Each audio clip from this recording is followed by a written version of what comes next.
What's going on, great people? Terrell Harris here, along with my beautiful wife.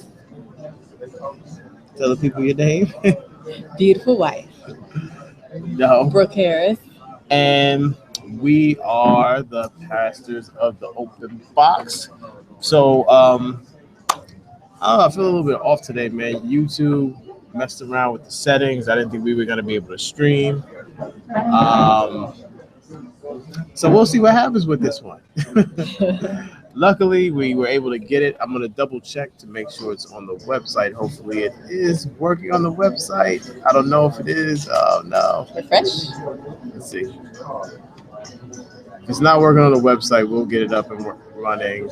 There is a little bit of a lag on the website, so we'll check in a few moments to see if it's actually up. Hopefully, it is. But in the meantime, let's get started.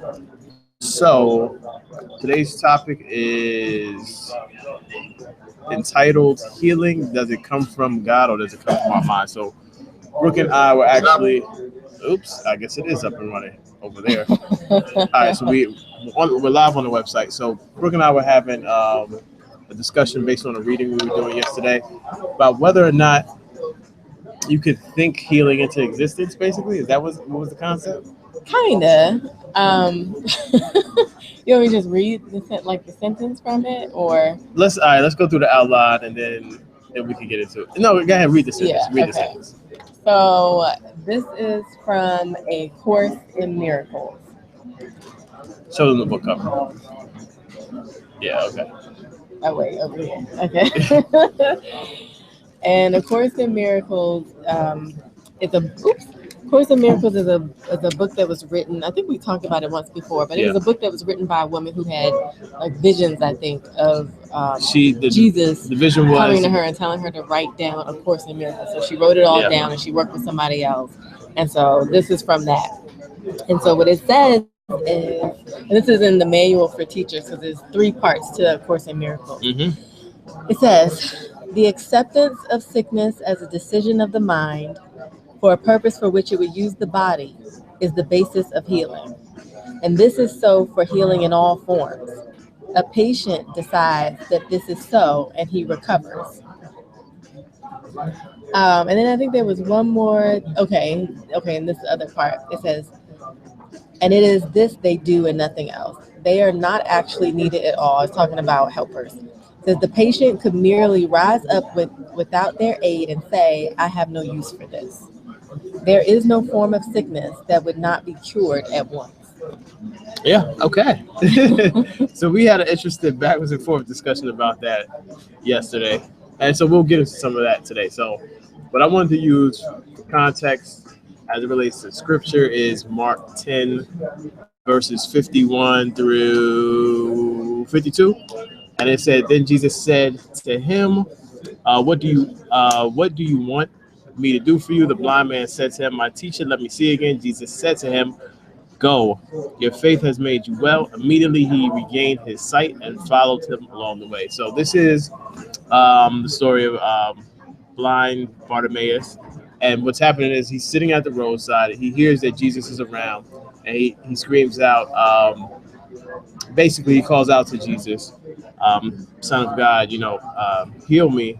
And Jesus basically waves him over and says, because of his faith, he makes him well. So, um, what also is happening here? So I try to get into the word context and see what the words mean. So faith can be defined as what can be believed, or a state of certainty with regard to belief. And the interesting thing about this is looking at and digging up some of the healings that Jesus actually performed throughout the Gospels. It says that Jesus didn't perform many miracles in his hometown because of their lack of faith. Right? So we're trying to figure out whether or not your mind is connected to healing or how that actually works. So let's just dive into the questions. So the initial question and the main question, I guess, for the discussion is, have a direct outcome on the healing process, or not? You want to chime in? We have Shanika here. I think so. I mean, Jesus also said, according to your faith, it'll be done unto you, or something like that. Yeah. Horrible paraphrase. And I think that stands for good things and bad things. So, if you're like, oh Lord, I'm never going to get a raise, my people at my job don't respect me or whatever, Yeah. it could apply to that. Or you could be like, my boss loves me, I'm going to get promoted 3 times this year, so it's not to say that that exact outcome would happen, but I think it also just have in your mind, as we used to say in my old church, have your mind stayed on Jesus is important. At the same time, though, Jesus raised people from the dead. Yep. And Lazarus is who I'm thinking of. And the centurion's son, he the little boy wasn't dead, but the centurion sought him out and was like, please help. So, when you're dead, you have no brainwave activity at all. So their mind wasn't on anything, and mine wasn't even here. So, maybe it's that if you're living, it's yes. If you're dead, it's no. I don't know. So this is where I want to push back, because this is part of the discussion we had last night, right? Mm-hmm. What happens for the people who have faith and then they don't get the healing and they pass away or something happens to them? Then somebody could. This is tricky. It is. People could argue that they still got healing, but they got healing in like their spirit or soul or whatever. Because like sometimes people, like in our society, like we're very afraid of death. Yes. But death could be the ultimate healing for some people, especially if you have a person who's in a lot of pain or something. That maybe when they die, like if you believe that your soul lives on, then that death provided that outlet for your soul to find its own healing. Mm-hmm. So it could be that. I mean, that's one way to look at it. Is that just a cop out? Listen, is that just a cop out? I don't think it's a cop out. I mean, there are tons and thousands of people around Jesus in his lifetime. He didn't heal every person, every sick person, Mm-hmm. in the crowd, or at least the gospel writers don't tell us that he did. I mean, he could have waved his hand, and everybody in the crowd could have gotten healed. We don't know. We just know the stories that we have, in the Bible. So potentially there were tons of people who had faith who either couldn't make it to him, or somebody like cut in front of them or whatever. I mean, anything could have happened. Yeah. But you don't ever hear from those people. So I don't know. Yeah. So how exactly does our mind play in it? Do you think like you could will things into existence because you're so faithful and you're so in tune with God that you could rise up, as the text says? Like, or just automatically be healed, like boom. Think it, faith, I can see. I mean, I think it's more complicated than what we read and everything like that, because I don't remember where it was in the Bible, but there's that scripture where Jesus says you can do greater things than me, basically. That's my paraphrase. John 14. Then you can do greater things than me. So he healed people, he did all sorts of things. And then there were, in Acts, there were people who were healing and stuff like that. So you have that coming after him. And so to say to us, like if we're reading that and we believe that we can do that same thing, then why couldn't we do it? But at the same time, our bodies are a certain way. So even if like we're instantly healed, maybe our body is instantly healed, but maybe our body, because the way the human body works, still needs time on its own. This is such a tricky topic for me because I'm conflicted. I'm like, because of personal experience, which I'll explain in a second, I'm like, yes, you could think it and it's going to happen. But then because of personal experience, you see people pray and stuff, and you pray for them, and they transition. So I remember for me in particular in high school, I'm not sure. I probably told this story. It's buried in the YouTube channel somewhere. But anyway, so I was playing a basketball game, a high school basketball game my senior year, and I remember wiping sweat into my eye, and I was seeing these spots that I couldn't see through, right? So ultimately, the spots never went away. So they took me to the emergency room and stuff like that. They had everybody looking in my eyes. Like at one point, I felt they called the custodians and it was like, "Hey, come take a look at Terrell's eye." So they're looking at this stuff and they couldn't figure out why I couldn't see because I was seeing spots. So they thought like, "Oh, are you using drugs and all this stuff like that? You on cocaine?" No, I'm not on cocaine. But what happened was the blood vessels in my eye was hemorrhaging. It's causing me to see this spot in my left eye. So I stayed in the hospital over Thanksgiving break for maybe like 2 or 3 days. I knew I was going to be fine. I like it's 17, 18 at that time. I had faith like a kid. So I'm like, pray. My grandmother's praying for everybody's praying for me. It's just going to go away. I just want to hurry up and get back and play basketball. Like opening game is about to like we about to start the season. The only thing I'm thinking about is the first game. And then my eyesight came back. So, I'm like, they running these final tests. And I remember the doctor saying, because, you have to take the vision test and read off the chart. I remember the doctor saying, did he cheat on the test? And the other guy was like, why? He was like, well, based on the way his blood vessels are, he shouldn't be able to see out of his eye. And they were like, no. So they couldn't figure out what happened. Like they just didn't know. And they were like, well, if you can see, you can see. And then that was it. So, I always hold on to this miraculous story of healing for me, when I was a teen. But then it's conflicted with individuals who have more faith than me, i.e. my grandmother. And, she went through having Alzheimer's, but you can't pray. Weren't able to pray that away. It was just a transition. So it's always this, yes, it's possible. No, it's not for me. So it's always a tug of war because I've seen it happen personally, but then personally, I've seen it not happen. Same here. I've seen it both ways. Say more. Oh. Well, I mean, without getting into it too deep, I mean, there are conditions like health issues that I have that I've been praying about for years and they still haven't gone away. And then, I've, participated in healings for other people and it's been spontaneous. And then we've also heard of spontaneous remissions of cancer. Mm-hmm. You do the MRI or whatever and big old tumor and then 2 weeks later they come back after a raw food cleanse and laying on hands or whatever, and then it's gone and everybody's like, what? So it happens with babies a lot. People pray over a baby if they think the baby either has a defect or has something wrong with it and the baby will like miraculously recover. People put things up about their pets recovering, all sorts of things. So I don't know. I think what do they say? The Holy Spirit is like the wind. You can't tell where it came from. You can't tell where it's going. Yeah. You never know like when it will be your time to have like the healing experience. Yeah. It reminds me of what's it called? Oh my gosh, I had it. I'm losing my train of thought. Wait a second. Go on, and then I'm gonna rudely cut you off when I remember. So, all right. So we want to get into the scientific evidence for some of this stuff.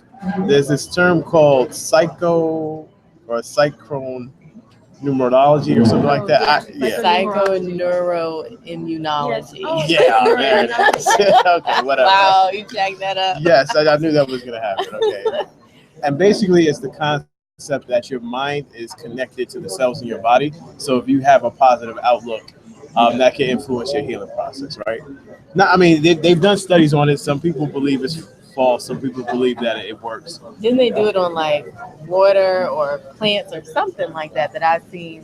There's been different studies. There's been studies with some cancer patients. I remember what I was going to say. All right, do you want to hold it? No. Okay, go ahead. It has me thinking about when you're talking about how something can work out and be healed on this hand and then not on this one. The thing that came to mind for me was what role does like predestination play? I mean, not everybody believes in that, but I raise it because I remember reading something, I think, or some school of thought that talked about like your soul chose this life, or like your soul chose your parents, right, for this moment in time for you, for your soul's growth, for your soul's evolution. And so if that's the case, then maybe there's something in that. As it relates to healing? Yeah, because if you, like, say, for example, if your soul chose for you to be born in this day and age, to live this life, for whatever your soul needed to learn or whatever, I don't, Yeah. let's just go with me. If it needed that, then some of the things you experience are for your learning, growth, and evolution, which doesn't mean that everything is always going to work out because you need it to either work out or not work out. Predestination is a whole nother. That's a whole different one. It might be, but I think it is relevant to what we're talking about. That in some ways, yes, we can speak it, and maybe we can speak it because of the power we have and our connection to God. But maybe we can speak it because this is what our soul and spirit need at this moment. And if we can't speak it later, it's because your soul has finished this journey. Your soul is going to go out like this, which I know it's kind of weird, but that's just the kind of the thing. You just jumbled it. You just jumbled it up. I didn't jumble up anything. It's another way. The open box is another way to think about it. We'll have to do the discussion on predestination because a lot of people don't believe in it. Some people do. Right. So we'll do a chat on predestination. No, it's a challenging topic. No, I definitely think it is, and I think a lot of people, like, you'll find that some people who don't really think about it, when you hear how they talk, they actually talk like it. Yeah. Like, things are predestined. Like, there is a plan for my life, or like if there are certain things that go on in the world, or certain spiritual laws or whatever, then there's a sense of that there. And so we don't always talk about it directly. But anyway, go on. All right, so the word again? Psychoneuroimmunology. I gotta sound it out. That word. Okay. She knew it. So basically, like I was saying, it's the idea and the concept that your mind is connected to the cells in your body, and that your positive thoughts will impact the healing of yourself. So basically, if you're having negative thoughts while you're going through a healing process, the stress, the tension, everything will bring down your chances of healing. But if you're positive, if you have good thoughts, or if you surround yourself with good people and a positive environment, that will increase your chances of healing. Right. So even as we talk about whether or not your mind is connected to your healing process, there seems to be some scientific study around whether or not this actually works. Some people believe it, some people don't. So even when we're speaking outside of the spiritual realm, when we get into just strictly science, some people push that thought as well, that you still have to have a positive outlook on things and believe regardless, because that will make the process of healing easier. All right, so the next question is, do I even want to go into that one? Because we didn't touch. Let's go into that question.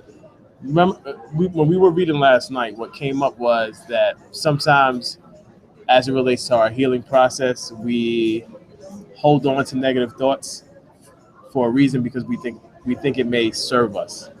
So the question is, do we hold on negative thoughts about healing for a reason? And you had a whole ton to say.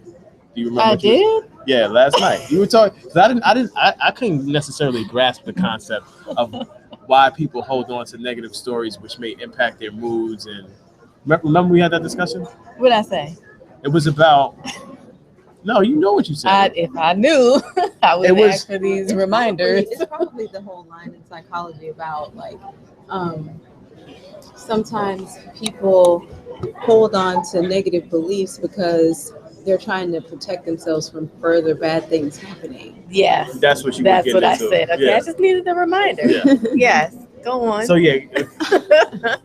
Well, I mean, from what I've read, people, like, say a child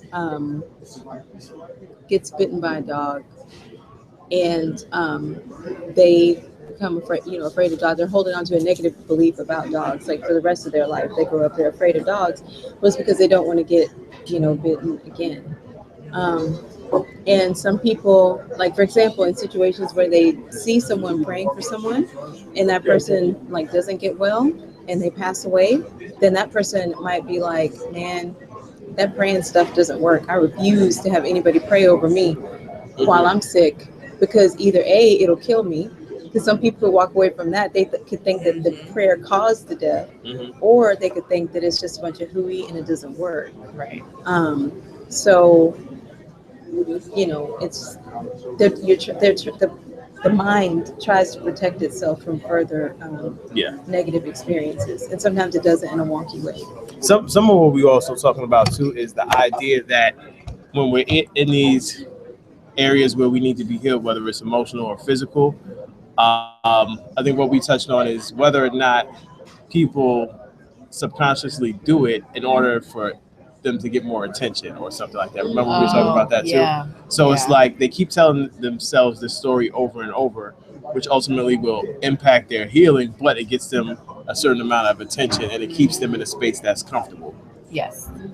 Yeah. You want to expand on that, or is that it? No, I mean, that was it. We pretty much hit it. But yeah, absolutely. Because I even had to look at that for my own self. That there are times where, like, where I'm going through, and I'm still on my I'm continuing on my journey of self-discovery. Been on it for so long.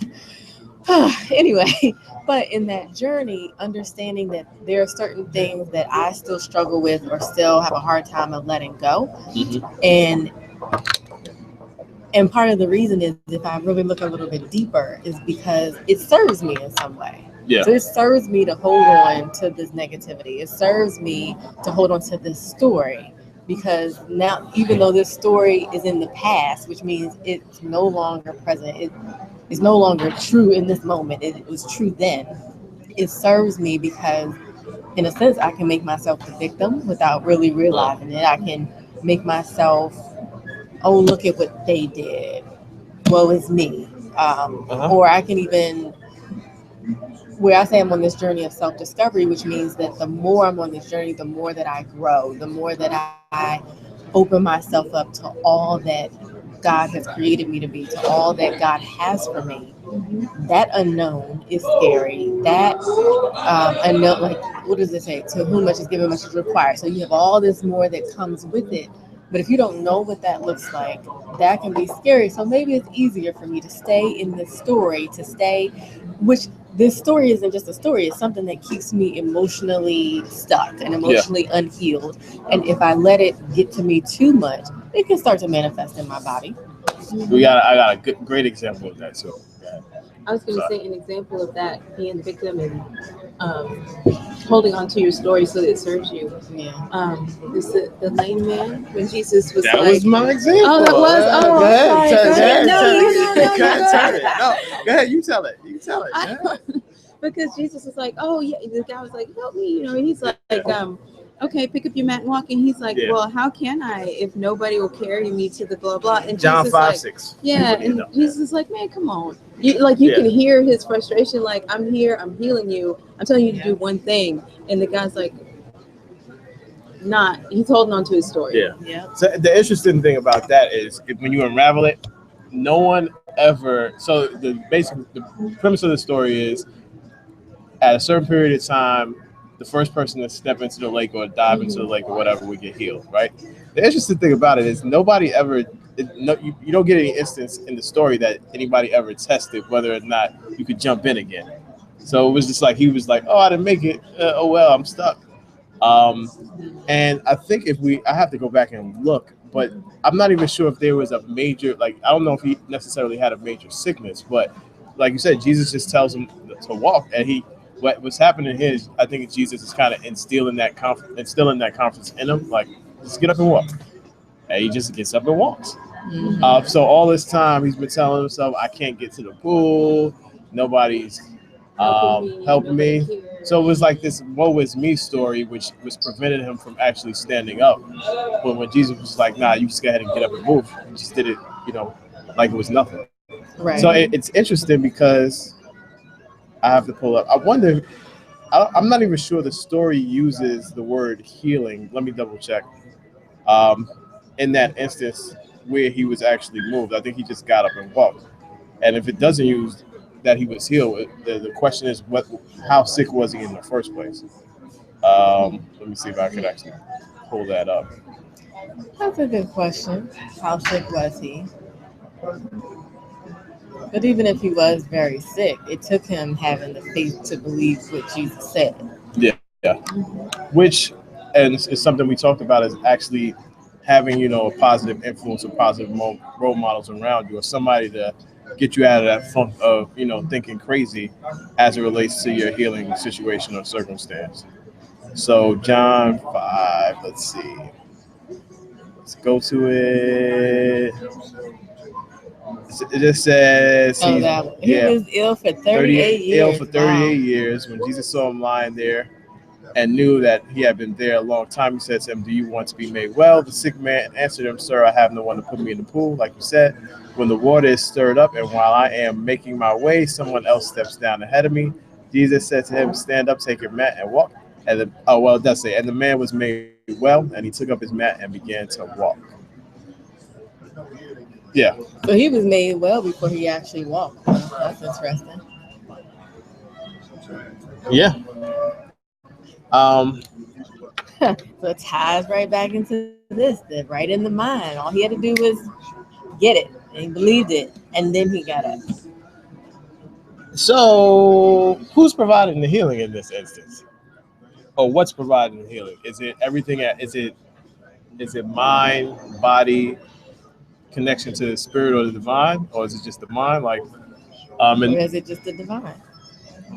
I don't know. I think it depends on who you ask. Jesus would probably say it was the Spirit working through him. The man would probably say it was Jesus, right? Yeah. You know, we're discussing whether or not it was faith. Jesus would probably say it was his faith and God, the power of God in him. So I don't know. It seems like everybody gets a little bit of the credit by the time you get to the end of it. Yeah. I think, the interesting thing about healing and stuff like that, I think some people could be, healed miraculously, and not necessarily have faith. Some of us will have these miraculous healings and share our faith, or have faith, or have miraculous faith, so we can share these stories to inspire other people to have faith. So like you said, I think it's just kind of a whirlwind of things happening. And when things do appear to be miraculous, I think we should share these stories to let people know that God still exists and God is still in the healing business. Otherwise, I mean, people will lose faith, and then when they're on their sick beds or where they're out of it spiritually, but they're just feeling down and out and depressed, they may not have hope. So I think it's a good idea to share our healing stories, whether big or small. I mean, I think sometimes also we don't necessarily look at the small healings, whether it's a cold, whether it's stub your toe, and but I think but it's easy not to look at those, because if I have a sore throat, I don't think that I made myself well by thinking it, or God made me well. I think I took this Advil, which helped my throat. Yeah. And I drank some echinacea tea. Yeah. So sometimes we put our faith into chemicals. So yeah, but I feel like I'm gonna stand by what I said, that in some time, and I'm starting to believe this, that if this is what your soul needs, in some sense, some greater, larger sense that we don't think about, then I'm not. I will admit I'm not all that comfortable with death, but I do understand that for some people it ends suffering. Yes. And so if that's the case, and to me the end of suffering is a form of healing. So, like, you have this wonderful example of eyesight and healing and all that. I don't have anything like that. I have not experienced any sort of thing like that where it was like, oh my gosh, I was healed I don't have that. I've experienced multiple deaths in my family, and then I've experienced things where there needs to be emotional healing, so mine is different. And so for me, it makes sense to me to understand that if we need something for our evolution, then maybe it can be something that's very miraculous and right in the spur of the moment, or maybe it's something that I'm totally not comfortable with. Yeah. So what's the takeaway from this? We just had a discussion about healing. It's great. No. So So I think ultimately the takeaway, especially with the John 5:6 story, at least from my perspective, the takeaway is in order for a lot of us to be healed, we're just gonna have to take a risk. Like the blind man took a risk to yell out to Jesus. Um, the man at the poolside, he took a risk to believe Jesus and stand up. And I think when we allow our minds and our souls to take a risk on faith in Jesus, I think ultimately good things will happen. Whether or not it's healing on this side or release of healing on the other side. Of course, I always pray for healing here. And at times when I'm praying for other people as it relates to healing here, I'm just being selfish. I mean, they may need to transition. But ultimately, I would say take a risk. I think it serves us better as individuals going through things to take a risk on healing because I don't think we need to actually have the added mental stress of thinking things are not going to work out. Um, I've seen like a lot of positive stories where things do work out when people remain positive. So just take the risk and remain positive. And have faith and trust. Yep. So that is it. Continue the discussion. What I want you to do is post below if you're on YouTube or if you're on the Open Box site and share your stories of healing, whether big or small. You can visit us at theopenbox.com. Let's see, what else do we have going on? We're going to be growing our team. So if you're interested in learning more about what we're doing as we head towards September, email us at info@theopenbox.com. And that is it. I am Terrell Harris. You can find me on everything at Mr. Terrell Harris. You can find her on everything at Landa Brooke. And that is it. Peace and blessings, you guys. Have a good one. Now if I can turn this thing off.